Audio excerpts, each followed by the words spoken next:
ఆశం చేయించు ఆనందింతురు. బుద్ధిహీనులారా, మీరెన్నాళ్ళు జ్ఞానమును అసహించుకుందురు. నా గద్దింపును విని తిరుగుడి, ఆలకించుడి. నా ఆత్మను మీ మీద కుమ్మరించుదును, నా ఉపదేశమును మీకు తెలిపెదను. నేను పిలువగా మీరు వినకపోతిరి, నా చెయ్యి చాపగా ఎవరును లక్ష్య పెట్టకపోయిరి. నేను చెప్పిన బోధ ఏమీ మీరు వినక త్రోసివేసిరి. నేను గద్దింపగా లోబడకపోతిరి. అంటే దేవుడు ఏం చెప్తున్నాడంటే, జ్ఞానం లేని వారులారా, ఎన్నాళ్ళు మీరు జ్ఞానం లేని వారుగా ఉంటారు? నా గద్దింపుకు విని తిరుగుడి, నా మాట ఆలకించుడి, నా ఉపదేశమును అంగీకరించుడి అంటున్నాడు. ఒకవేళ దేవుడు చెప్పినప్పుడు ఆ ఉపదేశాన్ని మీరు అసహించుకుంటున్నారా? దేవుని మాట్లాడుతున్నప్పుడు, దేవుని సేవకుని ద్వారా మాట్లాడుతున్నప్పుడు మీరు అనాలోచనగా ఉన్నారా? దేవుని వాక్యాన్ని మీరు నిర్లక్ష్యం చేస్తున్నారా? అయితే మీకు ఆపద వచ్చినప్పుడు నేను నవ్వేదను అని కింద చెప్తున్నాడు. చదవండి మరలా. కాబట్టి 26వ వచనం, కాబట్టి మీకు అపాయం కలిగినప్పుడు నేను నవ్వేదను. అంటే దేవుని వాక్యం చెప్పినప్పుడు మీరు నిర్లక్ష్యంగా ఉన్నప్పుడు, దేవుని వాక్యం చెప్తుంటే మీరు అనాలోచనగా ఉన్నప్పుడు, ఏదో వాళ్ళ మాత్రం వాళ్ళు చెప్పుకుంటారు, వాళ్ళు ఏదో చెప్పుకుంటారు, వెళ్ళిపోతారు అని అనుకున్న అనాలోచన మీరు ఉంటే, దేవుడు ఏం చెప్తున్నాడు? మీకు అపాయం వచ్చినప్పుడు, కలుగునప్పుడు నేను నవ్వేదను. ఏమండి, దేవుని మాట వచ్చినప్పుడే, విన్నప్పుడే. అలా మీరు వినలేదా? త్రోసివేస్తారా? మీకు అపాయం వచ్చినప్పుడు దేవుడు ఏం చేస్తా అన్నాడు? నవ్వుతా అన్నాడు. చూడండి, చాలా మంది తల్లిదండ్రులు పిల్లలకు చెప్తా ఉంటారు, అరే జాగ్రత్తరా జాగ్రత్తరా నాయన, వెళ్ళొద్దురా, మీరు చిన్నగా వెళ్ళండిరా, ప్రయాణం చేసేటప్పుడు బైకుల మీద మీరు చిన్నగా వెళ్ళండిరా అని చెప్తూ ఉంటారు. వాళ్ళు ఏం చేస్తారు? మాట వినరు. వినకపోయినప్పుడు తన వచ్చిన ప్రమాదంలో ఏం చేస్తూ ఉంటారు? తల్లిదండ్రులు బాధపడుతూ ఉంటారు, పక్కన వాళ్ళు ఏం చేస్తూ ఉంటారు? నవ్వుతూ ఉంటారు. అలాగే దేవుడు ఏం చెప్తుందంటే, దేవుడు మాట మీ దగ్గరకు వచ్చినప్పుడు మీరు శ్రద్ధగా వింటేనే కానీ దేవుని యొక్క ప్రేమ మీ మీద ఉండదు. అలాగే కాబట్టి మీకు అపాయం కలిగినప్పుడు నేను నవ్వేదను, మీకు భయం వచ్చినప్పుడు నేను అపహాస్యం చేసేదను. భయం మీ మీదకు తుఫాను వల్లే వచ్చినప్పుడు, సుడిగాలి వచ్చినట్లు మీకు అపాయం కలిగినప్పుడు, మీకు కష్టము దుఃఖము ప్రాప్తించినప్పుడు నేను అపహాస్యం చేస్తాను, ఎగతాళి చేస్తాను. మీరు ఆరోగ్యంగా ఉన్నప్పుడు, ఆనందంగా ఉన్నప్పుడు, సుఖ సంతోషాలు ఉన్నప్పుడు దేవుని పట్టించుకోవట్లేదు. మీ విందులు, మీ చిందులు, మీ ఫంక్షన్లు, మీ యొక్క ఆనందాలతో మునిగిపోతున్నారే. నా మాట వినకపోతే ఒక టైం వస్తుంది, ప్రమాదాలు పడిపోయే పరిస్థితి వచ్చింది, మీకు ఆపద వచ్చే ప్రమాదం వచ్చింది, మీ ఆపదలు చిక్కపడిపోతారు. అప్పుడు నేనేం చేస్తాను తెలుసా? నేను నవ్వుతాను, అపహాస్యం చేస్తాను, ఎగతాళి చేస్తాను. ఎందుకంటే నేను చెప్పినప్పుడు మీరు నా స్వరం వినలేదు, త్రోసివేసిరి అంటున్నాడు. కిందకు వచ్చరికి మళ్ళీ ఏమంటున్నాడు? మీకు కష్టమును దుఃఖమును ప్రాప్తించినప్పుడు నేను అపహాస్యం చేసేదను. అప్పుడు వారు నన్ను కొంచెం మొరపెడుతురు కానీ నేను వారికి ప్రత్యుత్తరం ఇవ్వకుందును. నన్ను శ్రద్ధగా వెతుకుదురు కానీ వారికి నేను కనబడకుందును అన్నాడు. ఏంటి, మనిషికి అన్ని ఉన్నప్పుడు దేవుడు గుర్తురాడు. డబ్బు ఉన్నప్పుడు, ఆరోగ్యంగా ఉన్నప్పుడు, బంధువులు ఉన్నప్పుడు, అందరు ఉన్నప్పుడు దేవుడు అసలు గుర్తుగానే రాడు. ఎప్పుడు గుర్తుకొస్తాడంటే, ఒక ప్రమాదమైన ఒక జబ్బు వచ్చినప్పుడు కానీ, డబ్బులు లేకపోయినప్పుడు కానీ, పేదవాడు ఉన్నప్పుడు కానీ, దరిద్రం ఉన్నప్పుడు కానీ, ఆకలితో ఉన్నప్పుడు కానీ దేవుడు గుర్తుకొస్తాడు. తన పరిస్థితిలో యాక్సిడెంట్ అయ్యి హాస్పిటల్కి వెళ్ళినప్పుడు డాక్టర్ గారు నువ్వు ఎక్కువ రోజులు బతకవు అన్నప్పుడు మాట వినగానే అప్పుడు భయం మొదలెట్టింది. అప్పుడు ఏం తెలుసా? మొరపెడతా ఉంటాడు, తండ్రి తండ్రి తండ్రి అని మొరపెడతా ఉంటాడు. ఆయన దేవుడు ఏం చేస్తాడు? వాళ్ళ మొర నేను వినను. ఎందుకని? అన్ని ఉన్నప్పుడు దేవుని పట్టించుకోలేదు, ఆరోగ్యంగా ఉన్నప్పుడు దేవుని స్తుతించలేదు, అన్ని ఉన్నప్పుడు దేవుని కొరకు బ్రతకలేదు. ఏమి లేకపోతే దరిద్రగా ఉండి, అనారోగ్య పరిస్థితిలో ఉండి డాక్టర్ గారు నువ్వు 2 రోజుల కంటే ఎక్కువ బ్రతకరులా అని చెప్పినప్పుడు భయం స్టార్ట్ అయింది. అప్పుడు నువ్వు ఎంత ప్రయత్నించినా, ఎంత మొరపెట్టినా దేవుడు వినడు. అందుకని మీకు ఈ సందర్భం గుర్తు చేశాను. ఓకే అండి, ముందుకెళ్దాం. మనం ముందుకెళ్ళినప్పుడు చిన్న ప్రార్థన చేసుకొని ముందుకెళ్దాం. దయగలిగిన మా ప్రియ ఆత్మ ప్రేరణ చేత మీకు చెప్పబోయే అంశం ఏంటంటే, దేవుడు ప్రేమామయుడా లేక భయంకరుడా అని మనం వివరించుకుందాం. దేవుడు ప్రేమామయుడా లేక భయంకరుడా? ఈ ప్రపంచంలో దేవుడు ఎవరు ఏమనుకుంటుందో తమ జీవితంలో వెళ్ళిపోతున్నారంటే, దేవుడు ప్రేమామయుడు. ఒక పదం దేవుడు అనే పదానికి ఏం చేస్తున్నారంటే ప్రేమ అంటిస్తున్నారు. ప్రేమ, ఆయన కరుణామయుడు, ఆయన దయామయుడు, ఆయన ప్రేమించేవాడు, ఆయన క్షమించేవాడు. మనం ఎన్ని తప్పులు చేసినా, ఎన్ని అపరాధాలు చేసినా క్షమించే దేవుడు అనుకొని తమ భక్తి జీవితంలో మారని వారుగా మారిపోతున్నారు. మారట్లేదు. ఎందుకని? ఒక తప్పు చేస్తే దేవుడు క్షమిస్తాడు, దేవుడు కరుణిస్తాడు, దేవుడి దగ్గర క్షమాపణ దొరుకుతుందని భ్రమలోనే ఉండిపోతున్నారు. అయితే దేవుడు ఆ ప్రేమామయుడు ప్రేమామయుడు ప్రేమామయుడు ప్రేమ ఎందుకు చూపించాడు తెలుసా? మనం నరకానికి వెళ్లకుండా దేవుని వాక్యం చేత మనం సరిచేసి పరిశుద్ధులుగా క్రీస్తు రక్తం చేత కడగబడి పరలోకం వెళ్ళడానికి దేవుడు అవకాశం ఇచ్చి మనల్ని ప్రేమించాడు. అందుకనే దుష్టుడు ఏ మాత్రం మరణమవుతాడో నాకు ఇష్టం లేదు, కానీ తమ ప్రవర్తన సరి చేసుకుని బ్రతుకోటియే నాకు ఇష్టం అన్నాడు. అంటే మన ప్రవర్తన సరి చేసుకోవడానికి దేవుడు మనకు ప్రేమించాడు. అలాగే దేవుడు ఏమై ఉన్నాడు చూడండి ఒకసారి. 1 యోహాను పత్రిక 4వ అధ్యాయం 16వ వచనం. 1 యోహాను పత్రిక 4వ అధ్యాయము 16వ వచనం. మన ఎడల దేవునికి ఉన్న ప్రేమను ఎరిగిన వారమై దేవుడు ప్రేమ స్వరూపి ఉన్నాడు. దేవుడు ప్రేమ స్వరూపి ఉన్నాడు. ఆయన ఏ రూపం అంట? ప్రేమ. ప్రేమ ఆయన రూపమే ప్రేమ. ఆయన రూపమే ప్రేమ. దేవుడు ప్రేమ స్వరూపి అయి ఉన్నాడు. అంటే మీకు అర్థం కావడానికి ఎలా ప్రేమ స్వరూపి ఉన్నాడో మీకు అర్థం కాదు చెప్తాం. ప్రియమే దేవుని పిల్లారా, మనము తల్లి గర్భంలో 9 నెలలు పిండము ఉత్పత్తి అవుతున్నప్పటికీ దేవుని సహాయం చేత దేవుడు మనల్ని నిర్మించుకుంటూ వస్తూ 9వ నెలలో పడగానే గర్భం ఒక తల్లి గర్భంలోంచి బయటికి రాగానే దేవుడు మనల్ని ప్రేమిస్తున్నాడు. ఎందుకంటే తెలుసా, మనల్ని చావకూడదు, మనం సజీవంగా బ్రతికి ఉండాలని, మనం బయటికి రాకముందే వచ్చిన పాటనే మనం సజీవంగా ఉండాలి కనుక తల్లిలో పాలు పెట్టాడు. అవునా కాదా? తల్లిలో పాలు ఎవరైనా చేయగలుగుతారా? ఏ శాస్త్రవేత్త కానీ ఏ డాక్టర్ కానీ ఎవరైనా చేయగలుగుతారా? ఎందుకని? భూమి మీద పడగానే తక్కువ కాకూడదు, ఆకలితో చనిపోకూడదు నా పిల్లలు అని తల్లిలో పాలు పెట్టాడు. ఏమిటి, ఇంకా ముందుకెళ్తే గాలి లేకుండా బ్రతకగలుగుతారు ఎవరైనా? ఆ పుట్టిన బాబుకి మనందరికి చిన్ననాటి నుండి ఏం అవసరం ఉన్నది? తల్లి పాలు అవసరము, గాలి అవసరము, నీరు అవసరము, ఆహార పదార్థాలు అవసరము. ఎందుకని? దేవుడు జగత్ పునాది వేయబడక మునిపే ఆయన ప్రేమ చేత మనల్ని ఏం చేశాడు? కన్నాడు, ఏర్పరచుకున్నాడు. దేవుడు ప్రేమ చేత మనకి లోకాన్ని సృష్టించాడు. ఎందుకని? మనం ఏది తక్కువ కాకూడదని ఆహార పదార్థాలు ఎన్ని చూడండి.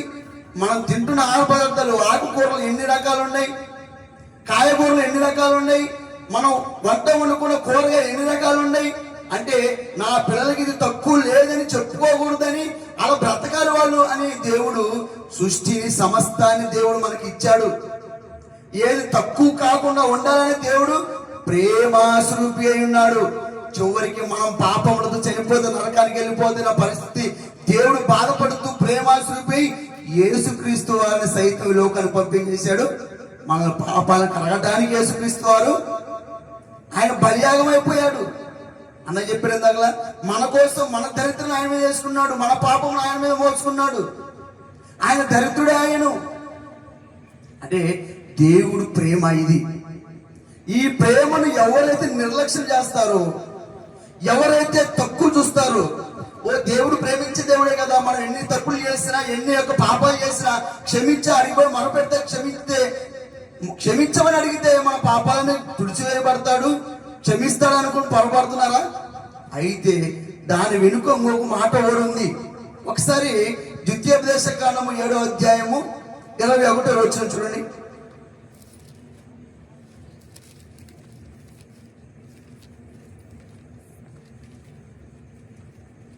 ద్వితీయోపదేశ కాండం 7వ అధ్యాయము.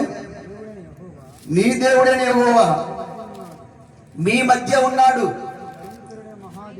ఆయన భయంకరుడైన మహాదేవుడు, ఆయన భయంకరుడైన మహాదేవుడు, ఆయన భయంకరుడైన మహాదేవుడు. ఇప్పుడు దాకా ఏ సేవకుడి నోట్లో నుంచి చూసినా మీరు దేవుడు ప్రేమామయుడు ప్రేమామయుడు ప్రేమామయుడు దయామయుడు దయామయుడు దయామయుడు అనుకుంటున్నానే కానీ ఆయనకు ఇంకొక ఉగ్రత వచ్చింది, ఆయనకు ఇంకొక రూపం ఉందని తెలుసుకున్నారా? అందుకే ఆయన భయంకరుడైన మహాదేవుడు, భయంకరుడైన మహాదేవుడు. నహూము గ్రంథము 1వ అధ్యాయము 6వ వచనం చూడండి. నహూము గ్రంథము 1వ అధ్యాయము 6వ వచనము 7వ వచనము.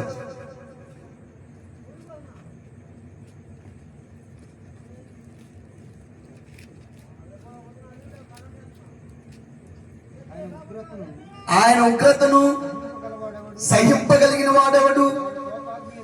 ఆయన కోపాగ్ని ఎదుట నిలవగలిగిన వాడెవడు? ఆయన కోపము ఏది? ఆయన కోపము అగ్ని వలె పారును. ఆయన కొండలను కొట్టగా అవి బద్దలైపోతున్నాయి. తెలుసా ఏంటి? కొండలే బద్దలైపోతున్నాయి, పర్వతాలే పగిలిపోతున్నాయి. ఆయన కోపం ముందు ఎవడు నిలబడలేడు, ప్రకృతి కూడా నిలబడలేదు, గడ్డ ఒడుగుతుంది. యేసుక్రీస్తు వారు గాలి తుఫాను గద్దెప్పగా ఏమైపోయినాయి? అణిచివేయబడిపోయినాయి, నిమ్మలించిపోయినాయి. అంటే దేవుడికి ప్రకృతి భయపడుతుంది, గాలి భయపడుతుంది, నీరు భయపడుతుంది, పర్వతములు భయపడుతున్నాయి. కానీ మనిషి భయపడలేదు, భయం లేదు మనిషికి. ఏ కారికి ఎప్పుడు చూసినా ప్రేమామయుడు ప్రేమామయుడు కరుణామయుడు కరుణామయుడు దయామయుడు కరుణించే దేవుడు ప్రేమించే దేవుడు అనుకున్నారే కానీ ప్రకృతిని సైతం ఆయన గడలాడిపోతుంది దేవుని దృష్టికి. ఆయన భయంకరుడైన మహాదేవుడు. భయపడుతున్నారు ఎవరన్నా? భయపడలేదండి.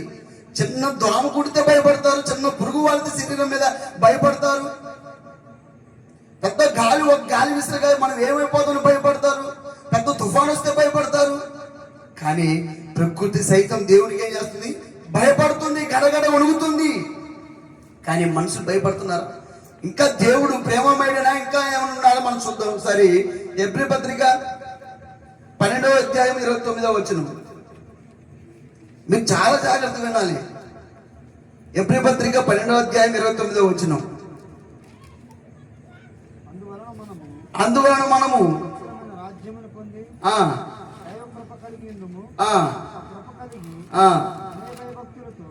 Hebrew 12:29 okay.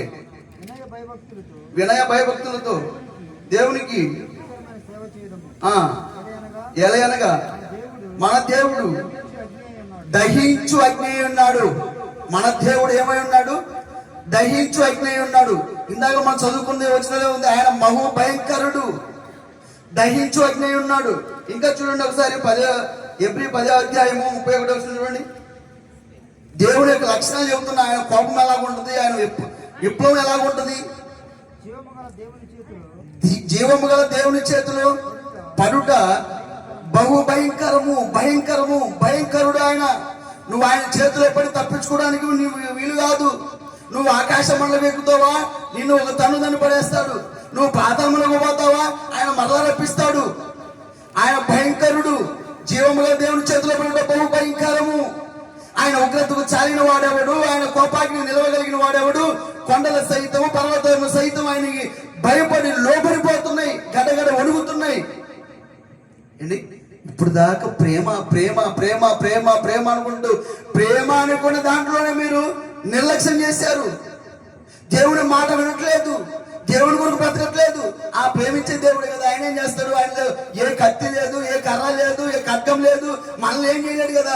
ప్రేమించే దేవుడు కదా, మనం ఏం చేసినా కాపాడుతాడు దేవుడు అనుకునే భ్రమలోనే బ్రతుకుతున్నారు నేను క్రైస్తవ ప్రపంచం కూడా. భయంకరుడండి. ఇవి ఇంకా ముందుకెళ్తే అసలు ఆయన యొక్క రూపం చూద్దాం ఒకసారి చూడండి.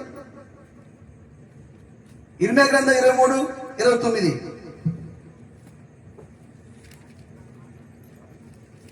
ఇర్మియా గ్రంథం 23:29.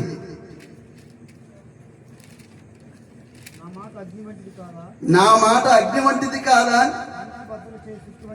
బండను బద్దలు చేయటువంటి శుద్ధి వంటిది కాదా? ఏంటి? అగ్ని వంటిదంట. అగ్ని వంటిదంట ఆ మాట. దహించు అగ్ని వంటిదంట. ఇంకా ఏంటంట? భయంకరుడు అంట ఆయన. ఇది అంత భయంకరమైన దేవుడు మన తండ్రి. ఆయనకు లోబడకపోతే ఆయన ఏం చేస్తాడు తెలుసా? ఇంకా ప్రేమిస్తూ ప్రేమిస్తూ ప్రేమిస్తూ ప్రేమిస్తూ నా కోపం వస్తే తట్టుకోలేరు, చనిపోతారు, నరకానికి వెళ్ళిపోతారనే దేవుడు, భయంకరమైన దేవుడు తన కోపాన్ని అణుచుకొని ఏం చేస్తున్నాడు తెలుసా? ప్రేమిస్తున్నాడు. ఆ ప్రేమను ఒకటే చూసుకున్నారు కానీ మరో రూపం ఉందని, మన ఉగ్రత ఉందని మీకు తెలియదు. ఏంటి? ఒక రూపాయికి ఒక పక్క బొలిసే ఉందని మీరు చూశారు, బొమ్మే ఉందని చూశారు, కానీ ఇంకో వెనుక పక్క తిప్పి చూస్తే ఏముంటది? బొలుసు ఉంటుంది. దేవుడు కూడా ప్రేమామయుడు, ప్రేమమయుడు, దయామయుడు అని పేరు పెట్టుకున్నారు కానీ ఆయన ప్రేమమయుడే కాదని లేదు. ఎంతవరకు ప్రేమమయుడు అంటే ఆయన మాటను విన్నంత వరకు, ఆయన మాటకు లోబడినంత వరకు, ఆయన కొరకు వెతుకుతున్నంత వరకు ఆయన ప్రేమ చూపిస్తానే ఉంటాడు. అందుకని నా అరచేతిలో నేను చెక్కుకున్నాను, తల్లి అయినా మర్చిపోతావుగా, నేను మాత్రం నిన్ను మరువన దేవుడు, ప్రేమించే దేవుడు. ఆ ప్రేమకు నువ్వు విలువ ఇవ్వకపోతే, ఆ ప్రేమ నిర్లక్ష్య చేస్తుంటామంటే ఆయన ఉగ్రుడై, మహాభయంకరుడై తిరిగి నీ మీద ఉగ్రత చూపిస్తాను. తట్టుకోగలుగుతావా? తట్టుకోలేవండి. అదే ఇంకొంచెం ముందుగా చూడండి ఒకసారి. నిర్గమకాండం 34వ అధ్యాయము 14వ వచనం.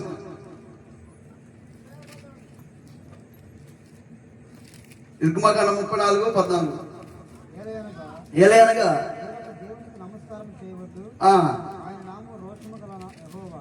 ఆయన రోషము కలిగినటువంటి యెహోవా, రోషము కలిగినటువంటి యెహోవా. నువ్వు ఎన్నోసార్లు తప్పిపోతుంటావు, ఎన్నోసార్లు దేవునికి దూరం అయిపోతా ఉంటావు, ఎన్నోసార్లు అవిధేయులుగా మారిపోతా ఉంటారు. కానీ దేవుడు మాత్రం రోషం కలిగిన దేవుడు. నేను పరిశుద్ధుడు కనుక మీరు పరిశుద్ధులై ఉండండి, నేను రోషం కలిగిన దేవుడిని కనుక మీరు నా పిల్లలు కనుక మీరు కూడా రోషం కలిగి ఉండండి. ఎన్నిసార్లు చెప్పండి? మన పిల్లలు బురదలోకి వెళ్ళిపోతే ఎన్నిసార్లు కడుగుతాం చెప్పండి? 2 సార్లు కడుగుతాం, 3 సార్లు కొడుతాం, 4 సార్లు ఏం చేస్తాం? అతన్ని, ఆ బాబునే కొడతాం, చురుకు దెబ్బేస్తాం. ఎందుకని? మాట వినకపోతే చురుకు దెబ్బ వేస్తాం. వాడు మాడించాలని కాదు. దేవుడు కూడా ఎన్నో సార్లు మనకి ఎన్నో ప్రమాదాలను, ఎన్నో శ్రమలు, నిందలు, అవమానాలు, దెబ్బలు కొడుతున్నప్పటికీ మనం మానకపోతే ప్రేమించే దేవుడే దయించడానికి సిద్ధంగా ఉన్నాడు. ఏమండి? దేవుడు దేవదూతలను విడిచిపెట్టలేదండి, దేవదూతలను విడిచిపెట్టలేదు. 2వ పేతురు పత్రిక చూడండి ఒకసారి. 2వ అధ్యాయం 4వ వచనం. దేవదూతలు పాపం చేసినప్పుడు దేవుడు వాటిని విడిచిపెట్టక, అంటే దేవదూతలు పాపం చేస్తే వాటిని విడిచిపెట్టలేదంట. దేవుడు దేవదూతలు పాపం చేసినప్పుడు వాటిని విడిచిపెట్టక పాతాళ లోకమందలి చీకటి గల పిలములోకి నెట్టివేసిను. దేవుడికి పక్షపాతం ఉండదు. అది దేవదూతలైనా సరే, దేవుని కుమారులైనా సరే, ప్రకృతి అయినా సరే, దేవుని కోపానికి తట్టుకోలేవి. దేవదూతలు సైతము పాపం చేస్తే విడిచిపెట్టలేదంటే మనల్ని విడిచిపెడతాడా? విడిచిపెట్టడండి. ఎక్కడికి పోయినా తప్పించుకోలేవు, విడిచిపెట్టడు. దేవదూతలు సైతం, దేవదూతలు ఏం చేస్తారు తెలుసా? కీర్తన ప్రకటన గ్రంథం చూడండి. ప్రకటన గ్రంథం 4వ అధ్యాయం 8వ వచనంలో దేవదూతలు దేవుని దగ్గర ఏం చేస్తూ ఉంటాయి? ప్రకటన గ్రంథం, ఈ 4 జీవులలో ప్రతి జీవికి 6 రెక్కలు, దేవదూతలకి 6 రెక్కలు ఉండను, అవి చుట్టూను రెక్కల లోపటను కనులతో నిండి ఉన్నవి. అవి భూత వర్తమాన భవిష్యత్ కాలంలో ఉండు సర్వాధికారి దేవుడకు ప్రభువుకు పరిశుద్ధుడు పరిశుద్ధుడు పరిశుద్ధుడు పరిశుద్ధుడు అన్న గాన ప్రతిగానములు చేయిస్తూ దేవుని ఎదుట స్తుత్యాగం చేస్తా ఉంటాయి దేవదూతలు. పరిశుద్ధుడు పరిశుద్ధుడు పరిశుద్ధుడు అని దేవదూతలు దేవుని కొనియాడుతూ ఉంటాయి. అలాంటి దేవదూతలే పాపం చేస్తే ఏం చేశాడు? విడిచిపెట్టలేదు, విడిచిపెట్టలేదు. మరి మనం తట్టుకోగలుగుతామా? మనం విడిచిపెడతారు అనుకున్నావా? విడిచిపెట్టడండి. అందుకనే ప్రాణం ఉండగానే, ఈ దేహంలో ఆత్మ ఉండగానే, మారు మనసు కలిగినటువంటి పశ్చాత్తాపం మనం కలిగి ఉంటేనే, ఆయన బలిష్టమైన చేతుల కింద ధ్యాన మనసులో ఉంటేనే మనం బ్రతికి బట్ట కడతాం. అయితే ఆయన కోపానికి ఎవరు తాళగలడు? ఎవరు నిలబడగలుగుతాడు? ఎవరు నిలబడలేరండి. దేవదూతల్ని విడిచిపెట్టలేదంటే మళ్ళీ విడిచిపెడతాడా? ఏమిటి, అరణ్య మార్గంలో ఐగుప్తులు ఇజ్రాయేల్ 430 సంవత్సరాలు బానిసత్వంలో ఉంటే వాళ్ళ యొక్క వెట్టి శాఖ చేస్తూ ఆ యొక్క దాస్యం కింద కారి కింద మగ్గిపోతున్న దేవుడు ప్రేమించి కరుణించి వారి కొరకు మోసని పుట్టించి 40 సంవత్సరాలు అరణ్య మార్గంలో నడిపిస్తే వాళ్ళు ఏం చేశారు తెలుసా? శనిగారంట మోస మీద, దేవుని మీద 40 సంవత్సరాలు వాళ్ళకి ఏది కావాలో వాళ్ళకి చేశాడు. ఏంటి, ఎండ సామున పగలు ఏం చేశాడు? మేఘస్తంభం అడ్డు పెట్టాడు, రాత్రి అగ్నిస్తంభం పెట్టాడు. పగలు మేఘస్తంభం ఎందుకు పెట్టాడు? ఎండ తగలకుండా నా పిల్లలు క్షేమంగా ఉండాలి, నా కొడుకు బ్రతకాలి, నన్ను ఆరాధించాలి, నన్ను కొనియాడాలి, నన్ను కీర్తించాలి, నా పిల్లలకు ఏది తక్కువ కాకూడదు అనే మార్గంలోని పగలంతా వాళ్ళకి ఏం పెట్టాడు? పైన మేఘస్తంభం పెట్టాడు. రాత్రంతా ఏం పెట్టాడు? అగ్నిస్తంభము. అంటే అగ్నిస్తంభం ఎందుకు పెట్టాలి? అరణ్య మార్గం వెళ్ళేటప్పుడు ఏ పుళ్ళు వస్తాయో, ఏ పాములు వస్తాయో, ఏ తేలు కుడతాయో, ఏ సర్ప జంతువులు, ఏ సర్పజీవులు కుడతాయో, నా పిల్లలు ఎవరు చనిపోకూడదు, సజీవంగా ఉండాలి, నా కొడుకు బ్రతకాలి, నా గురించి ఆలోచించాలి అని ఇజ్రాయెల్ పిల్లల్ని దేవుడు చిన్న చిన్న పిల్లలాగా పెంచుతున్నాడండి. అండి, వాళ్ళకు ఆకలి అయితే ఏం చేశాడు తెలుసా? ఆకాశం నుండి మన్నాను కురిపించాడు. వాళ్ళు దప్పికైతే ఏం చేశాడు తెలుసా? బండలో నుంచి నీళ్ళు తప్పించాడు. వాళ్ళ బట్టలు మాయలేదు, వాళ్ళ చెప్పులు అరగలేదు. చూడండి, మనం ఒక 6 నెలలు చెప్పులు దొరకగానే ఏం చేస్తాయి? అరిగిపోతాయి, మారుస్తూ ఉంటారు 2-3 నెలలకే. బట్టలు ఏం చేస్తారు? ఒకరోజుకి మార్చకపోతే, స్నానం చేయకపోతే చెమట వాసన. అలాంటిది వాళ్ళు 40 సంవత్సరాలు అరణ్య మార్గం నడిస్తే వాళ్ళకు బట్టలు మాయలేదంటే, చెప్పులు అరిగిపోలేదంట. అలాంటి దేవుడు కన్ను పాప వాళ్ళే, కంటి పాప వాళ్ళే కాపాడుకున్నాడు ఇజ్రాయెల్ ప్రజల్ని. అయితే అంత కాపాడుకున్న దేవుడు ఇజ్రాయెల్ పిల్లల్ని ఏం చేశాడు తెలుసా? ఒక్క దినముని 27,000 మంది కూలిపోయారు. 1 కొరింథీ 10వ అధ్యాయం 8వ వచనం చూడండి. 1 కొరింథీ 10వ అధ్యాయం 8వ వచనం.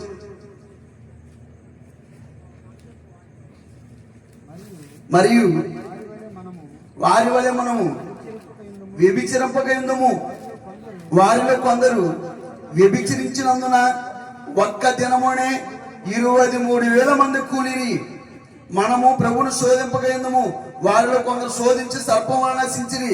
మీరు సనగకుడి, వారిలో కొందరు సనిగి సంహారకుని చేత నశించిరి. ఒక్క దినముని ఎంతమంది కూలిపారంట? 23,000 మంది కూలిపారు. కంటి కనుపాప వల్ల నిద్రపోకుండా తండ్రి ఇశ్రాయేలు ప్రజల్ని అరణ్య మార్గంలో కాపాడారే.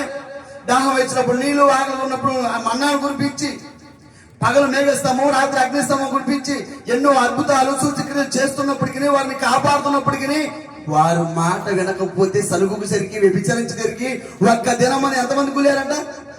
23,000 మంది కూలారంటే దేవుడు ఆడ ప్రేమ చూపించాడా? భయంకరుడుగా ఉన్నాడా?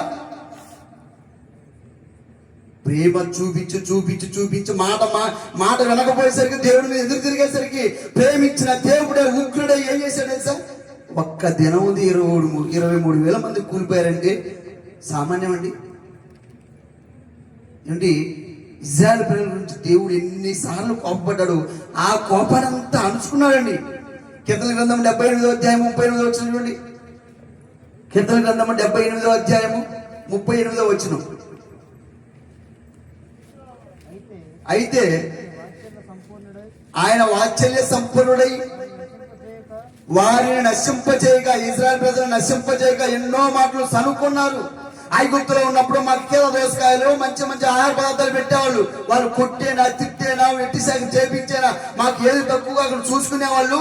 ఈ అరణ్య వర్గంలో మమ్మల్ని చంపడానికి మోసే నువ్వు చేసుకొచ్చింది అని ఎన్నో మాటలు సరిగారంట.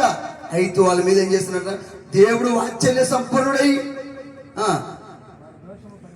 వారు దోషమును పరిహరించువాడు, ఆయన ఉగ్రతను ఏ మాత్రం రేపుకొనక పలుమార్లు కోపము అణుచుకుని వాడే ఉన్నాడు. అణుచుకున్నవాడు ఎన్నిసార్లు అండి? మోసే చేత ఎన్నిసార్లు, ఎన్నోసార్లు సనుక్కున్నారు, ఎన్నోసార్లు దేవుని దూషించారు, ఎన్నోసార్లు మోసే మీద తిరస్కరించారు. ఆయన ఎన్నో ఆయన మీద ఎదురుగారు. ఆయన దేవుడే చూడు తెలుసా? వాత్సల్య సంపూర్ణుడై పలుమార్లు కోపం వచ్చినా అణుచుకున్నారట. మన పిల్లలు ఏం చేస్తాం? చంపేంత కొడతామా మనం? కొట్టమండి, ప్రేమిస్తామండి. నా పిల్లలు చావకూడదు, వారికి భయం రావాలని మారతాడని నువ్వు చురుగు దెబ్బలు కొన్ని దెబ్బలు కొడతావు. కానీ మారకపోతే ఏం చేస్తాడు? ప్రేమించిన దేవుడే, కాపాడే దేవుడే, కరుణించిన దేవుడే ఎన్నో ఆహుతికి దేవుని ఉగ్రతకు బలైపోతారు. అందుకనే ఎన్ని మార్లు పాపం వచ్చినా అంచుకున్నాడంట దేవుడు. మనం ఒకసారి చూస్తాం, 2 సార్లు చూస్తాం, 3 సార్లు చూస్తాం, 4 సార్లు చూస్తాం, 5సారి మనం పాపాన్ని ఆపుకోలేం. ఏదో ఒక మాట మాట్లాడతాం, లేకపోతే ఏదైనా బూతు మాట మాట్లాడతాం, లేకపోతే ఒక దెబ్బని కొడతాం. కానీ దేవుడు ఎన్నో మాటలు 40 సంవత్సరాల అరణ్య రోజుల్లో ఇశ్రాయేలు దేవుని శోధించారంట. అలాంటి దేవుణ్ణి ప్రేమామయుడు ప్రేమామయుడు ప్రేమామయుడు వారి వల్లే మనం కూడా వ్యభిచరించి దేవుని సనుక్కుంటున్నామా? వారి వల్లే వారు ఒక్క దినం వల్ల 23,000 మంది కూలిపోయారు. మీరు అలా కూలకూడదని దేవుడు ప్రేమ చూపించి ఇంతవరకు కాపాడి వాత్సల్య సంపూర్ణై మనకు ఆరోగ్యాన్ని, ఆయుష్ను ప్రసాదిస్తున్నందుకు మీరు ప్రేమామయుడు లాగానే ఉండిపోయారు. కానీ ప్రవర్తన మార్చుకుందాం, దేవుని కొరకు బ్రతుకుదామని ఆలోచనతో ఉన్నారా? ఏమండి, నోవహు కాలములో 120 సంవత్సరాలు ప్రకటిస్తే ఎవరు మారలేదు. మారకపోయేసరికి దేవుడి కోపం వచ్చి నోవహుకు ఆజ్ఞాపించి, నువ్వు ఓడ తయారు చేయి, వచ్చిన వారిని, మాట విన్న వారిని ఓడలో రప్పించు. చివరికి కుటుంబం తప్ప నుంచి ఎవరు లేరండి. వాళ్ళందరూ ఏమైపోయారు? జలప్రయాణంలో మునిగి చనిపోయారు. 120 సంవత్సరాలు ప్రేమించి వాక్య ప్రకటించి రక్షింపబడడానికి వాళ్ళకి అవకాశం ఇస్తే వాళ్ళు చివరికి నోవహును ఏమని చేసే పరిస్థితికి వచ్చింది. అయినా వాళ్ళు ఏం చేశారు? జలప్రలయం అంతలో వచ్చి వారందరిని ముంచివేసి వారందరినీ నాశనం చేసింది. అంటే నోవహు కుటుంబం ఒకటే రక్షింపబడింది. నోవహు కుటుంబం దేవుడికి తెలుసు, దేవుడు తెలుసు. ఆయన భయంకరుడు, ఆయన ఉగ్రుడు. ఆయన ప్రేమ మాట వినకపోతే ఆయన ప్రేమించే దేవుడే దయిస్తాడని తెలిసి భయముతో అనుదినము నోవహు తన కుటుంబానికి దేవుడు వాక్య ప్రకటించుకొని వాడ చేసుకొని వాడలో ప్రయాణం చేశారు. ఈనాడు కూడా ఎవరైతే నోవహు కుటుంబం వల్ల భయభక్తి కలిగి దేవుని సన్నిధిలో ఎవరైతే ఉంటారో వారు మాత్రం రక్షింపడానికి దేవుడు ప్రేమ చూపిస్తాడు. నువ్వు మారలేదా? ప్రేమించే దేవుడే మరణించేటట్టుగా నీ ప్రాణం పోయేటట్టు వరకు ఉగ్రత చూపిస్తాడు. కనుక ఆ ఉగ్రత రాకముందే, మనం మరణదినం రాకముందు మనం ఏం చేయాలి? ప్రేమించే దేవుడికి లోబడాలి. ప్రేమించే దేవుణ్ణి మనం ప్రేమించాలి. ఆయన కీర్తి ప్రపంచమంతా చాటి చెప్పాలి. ఆయన భయంకరుడు, ఆయన భయంకరుడు. ఆయన ప్రేమ చూపిస్తూ భయంకరుడు. ఆయన ఉగ్రతకు తాళిన వాడేవాడు, తట్టుకోగలిగిన వాడేవాడు. కనుక ఇక నుంచి మారకపోతే మన పరిస్థితి ఎలా కూడా తెలుసు. ఏంటి, నినివే పట్టణస్థులు ఎలా రక్షింపబడ్డరు? 40 దినములుగా నువ్వు మారకపోతే ఆ దేశం మీద నేను ఉగ్రత చూపిస్తాను, యోనా నువ్వు వెళ్ళు చెప్పు ప్రకటిస్తా అంటే వాళ్ళు రాజుతో సహా గోని పట్టు కొట్టుకొని ఆ పట్టణస్థులందరూ మోకాల నుంచి 3 దినాలు ఉపవాసం ఉండి దేవుడికి మొరపెడితే వాళ్ళకి రావాల్సిన ఉగ్రత రాకుండా దేవుడు ప్రేమించి కరుణించి ఆ పట్టణాన్ని కాపాడాడు. మనం వారి వల్ల ఉండాలి. నువ్వు ఆ కాలంలో ఎదురు తిరిగిన అవిధేయులుగా మారితే దేవుని ఉగ్రతకు మనం కూడా బలైపోతాము. దేవుడు ప్రేమామయుడు అనుకుంటున్నాం, కానీ ఆయన మాట వినకపోతే భయంకరుడిగా మారిపోతాడు, దయించే అగ్నిగా మారిపోతాడు. మారదామండి, దేవుని తెలుసుకుందామండి, మరింత దేవుని కొరకు బ్రతుకుతాం. ఏమండి, యేసుక్రీస్తు వారు కూడా భూమి మీద తాము బ్రతికిన దినాలన్నీ ఎలా తెలుసా? ప్రేమించాడు, క్షమించాడు, మన కోసం రక్తం కార్చాడు, ప్రాణం పెట్టాడు, తిరిగి లేచాడు. మనల్ని కూడా పరిశుద్ధులుగా మార్చడానికి, క్రీస్తు యేసు లోకములను రక్షించుటకు వచ్చిన వాడు ఉంటుంది. మొదటి Timothy 1:15 ఉంటుంది. రక్షించడానికి వచ్చిన దేవుడే మొదటి రాకలో పాలుడై ఉన్న దేవుడు. ఆ పాలుడుగా వచ్చిన దేవుడు ఎదుగుతూ దేవుడు గురించి చెప్తూ, దేవుడు భయంకరుడు, మీరు మారకపోతే బలైపోతారని చెప్తూ తన బ్రతికిన దినాలన్నీ మన కోసం, మన పాపములు, మన అపరాధములు, మన శాపములు ఆయన మీద వేసుకుని ఎన్నో మాటలు మనల్ని క్షమించుతండి అని ఎన్నో మాటలు చెప్పాడు తెలుసా. చివరి క్షణంలో యేసుక్రీస్తు వారు మరణించేటప్పుడు కూడా తండ్రి వీరు ఏం చేయించున్నారో వీరు ఎరుగురు తండ్రి వీరిని క్షమించడని చెప్పాడే. కానీ రెండో రాకడలో యేసుక్రీస్తు వారు యూదా గోత్రపు సింహంలాగా వస్తాడు, ఉగ్రుడే వస్తాడు. నువ్వు మారకపోతే నిన్ను నశింపజేయడానికి, నరకంలో పంపించడానికి వస్తాడు. రక్షించిన దేవుడే నిన్ను భక్షించడానికి వస్తాడు. రక్షించిన దేవుడు నిన్ను శిక్షించడానికి, తర్వాత దేవతలు వెళ్ళిన స్థానంలోకి, నరకంలోకి వెళ్ళి మనల్ని కూడా మారకపోతే అదే స్థానంలోకి వెళ్ళిపోతాం. దేవుడు యేసుక్రీస్తు వారు ఎంత ప్రేమించాడో, మారకపోతే యేసుక్రీస్తు రాకడలో మనంగా బ్రతికుండగానే మన ప్రవర్తన సరి చేసుకోకపోతే, శపింపబడిన వారు ఎడమ వైపు ఉన్న వాళ్ళారా అపవాదికి వాడి దూతకు సిద్ధపరచబడిన లోకంలో నిత్యాజ్ఞానంలో వెళ్ళిపోవుడి. మత్తయి సువార్త 20వ అధ్యాయము 41వ వచనం.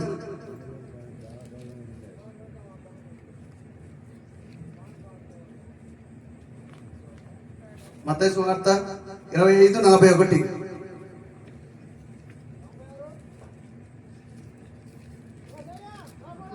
అప్పుడు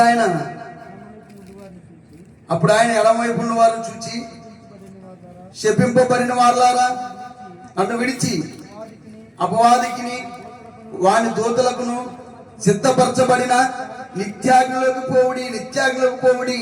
అంటే యేసుక్రీస్తు వారు బ్రతికిన దినాలన్నీ ఏం చేశాడు తెలుసా?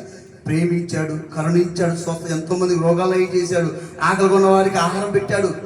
ఏమిటి, ఎంతో మంది కుష్ఠరోగులు ఏం చేశాడు, దేవుని మాట చెప్పాడు, ప్రకటించాడు, తండ్రి గురించి చెప్పాడు, పరలోకం కోసం చెప్పాడు. తన బ్రతికిన దినాలన్నీ ఏం చేశాడంట?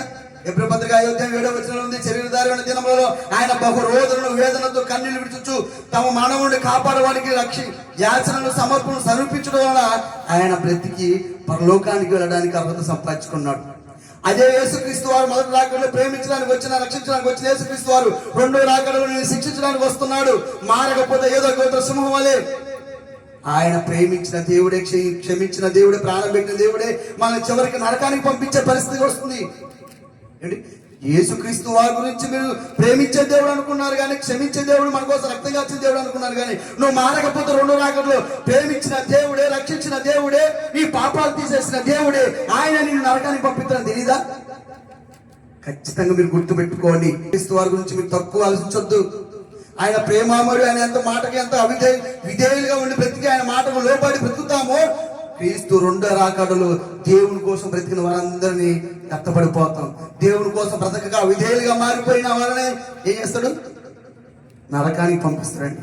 ఏంటి, అట్లనే పరిశుద్ధాత్మ దేవుడు తక్కువ అని చెప్పకండి. ఇది ఎన్నో మార్లు పరిశుద్ధాత్మ దేవుడు దుఃఖపరిచినాం. పరిశుద్ధాత్మ దేవుడు ఎవరు? దేవుడు విడిచిపెట్టడు. మనసు కుమారుడికి విరోధంగా పాపం చేసిన పాప క్షమాపణ ఉండదేమో గాని, ఏమిటి, పరిశుద్ధాత్మకు విరోధంగా చేసిన ఏం మాట్లాడినా ఈ యుగమంది నేను, రాబోయే యుగమంది నేను, క్షమాపణ లేదు. పరిశుద్ధాత్మ దేవుడు శక్తిమంతుడు. ఆయన మహాదేవుడైతే క్షమించండి అని మన పక్షాపన ఏం చేస్తాడు? పరిశుద్ధాత్మ దేవుడు విజ్ఞాపన చేస్తాడు. అదే పరిశుద్ధాత్మ దేవుడు విజ్ఞాపన చేసిన పరిశుద్ధాత్మ దేవుడు చివరికి మారకపోతే ఎలా కూడా తెలుసా? అపోస్తల కార్యంలో 5వ అధ్యాయము మొదటి వచ్చిన చూడండి, ముగిద్దాం.